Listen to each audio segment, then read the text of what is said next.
Mega kembali menahan dua tersangka.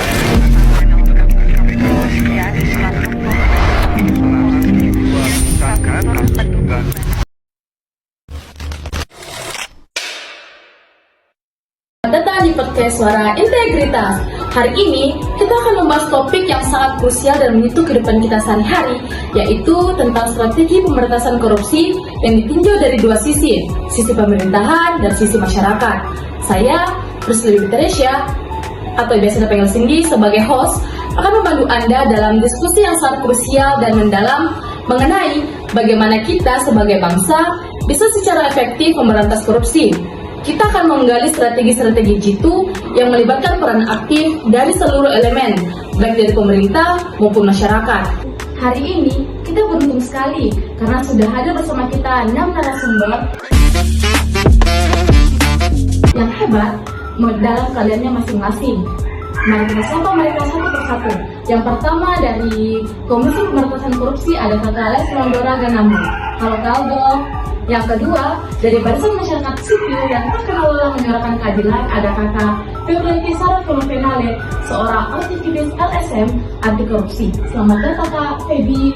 Yang ketiga, dari jajaran pemerintah ada Kakak Katarina Faren Ogas dari Kementerian Pendayagunaan Aparatur Negara dan Birokrasi.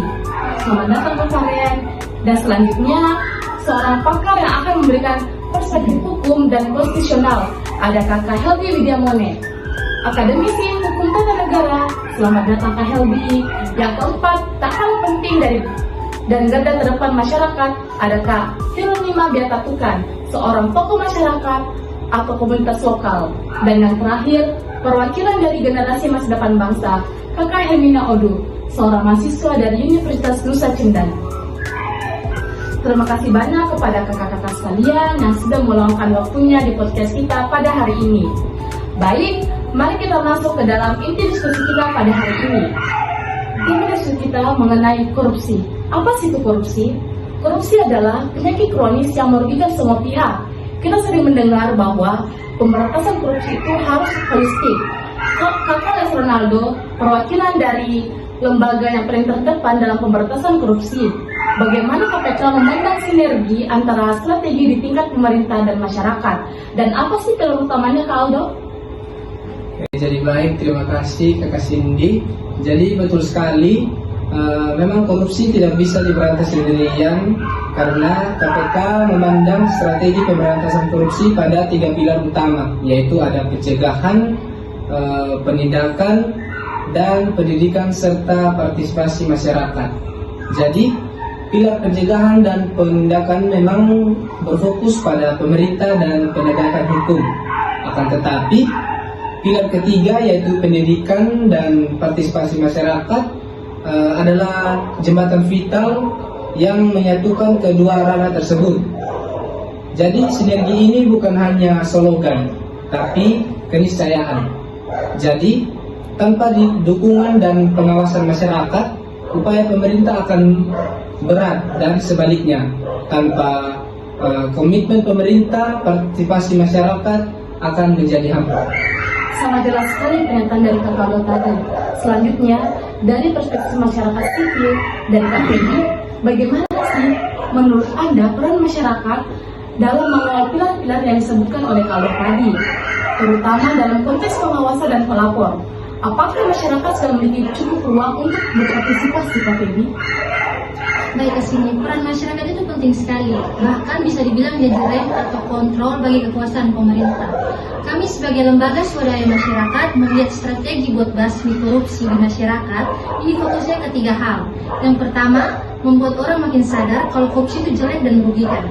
Yang kedua, mengajarkan masyarakat soal anti korupsi biar makin paham modusnya.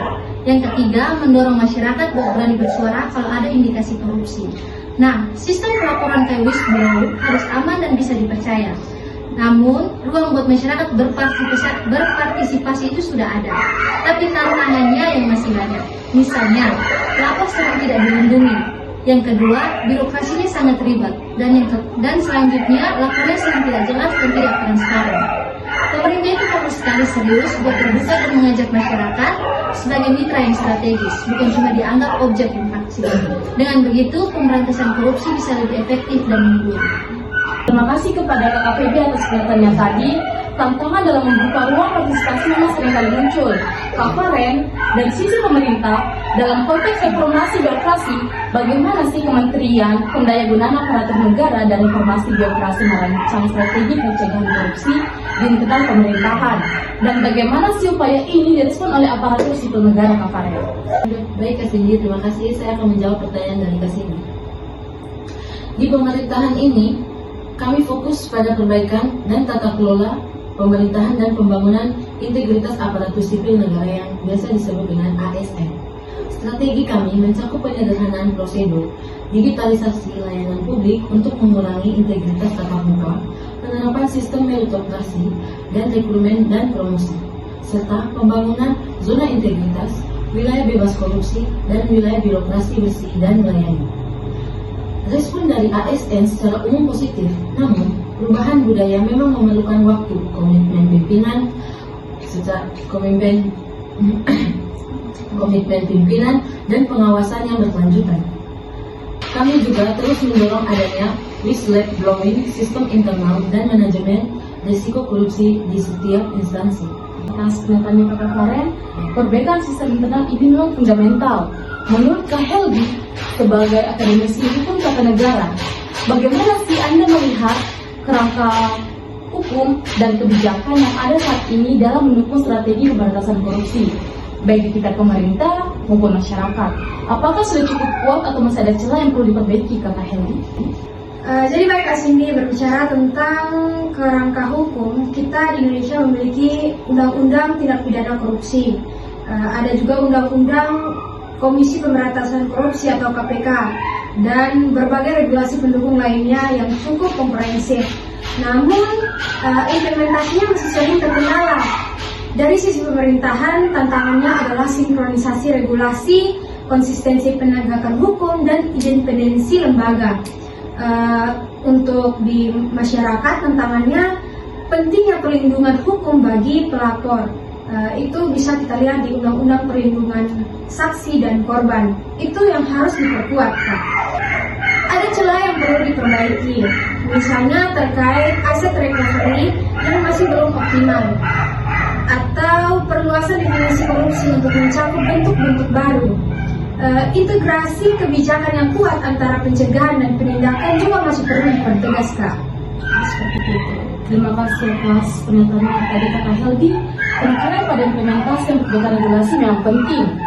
Ke Kak Dina, dari kacamata masyarakat dan komunitas lokal, bagaimana sih strategi pemberantasan korupsi ini?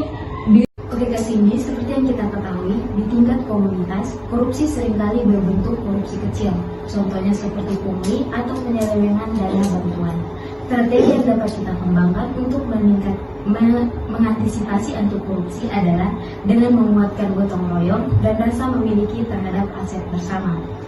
Kita juga dapat mengedukasi warga tentang hak-hak mereka dan juga pentingnya transparansi dalam pengelolaan dana desa atau sumbangan. Kita juga harus berani menegur dan berani mengambil sikap jika ada indikasi penyelewengan. Nilai-nilai lokal seperti kejujuran, musyawarah untuk mufakat, dan sanksi sosial bagi pelanggar bisa menjadi benteng moral yang kuat. Komunitas juga bisa membentuk pengawasan internal, misalnya melalui forum warga atau komite pengawasan yang independen. Baik, Karina, terima kasih atas penjelasannya tadi. Dan yang terakhir, peran kearifan lokal dan pengawasan komunitas itu sangat nyata. Kepada saudari Odu, sebagai generasi muda dan intelektual, bagaimana Anda melihat peran mahasiswa dalam mengintegrasikan strategi dari pemerintah dan masyarakat ini? Apakah ada inovasi atau kontribusi konkret yang bisa kalian tawarkan kepada kami? Terima kasih, Kak Cindy. Mahasiswa adalah jembatan antara pemerintah dan masyarakat.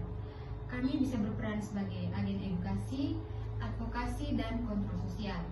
Kami bisa mengkaji kebijakan pemerintah, memberikan masukan konstruktif, dan menjadi suara kritis saat ada penyimpangan.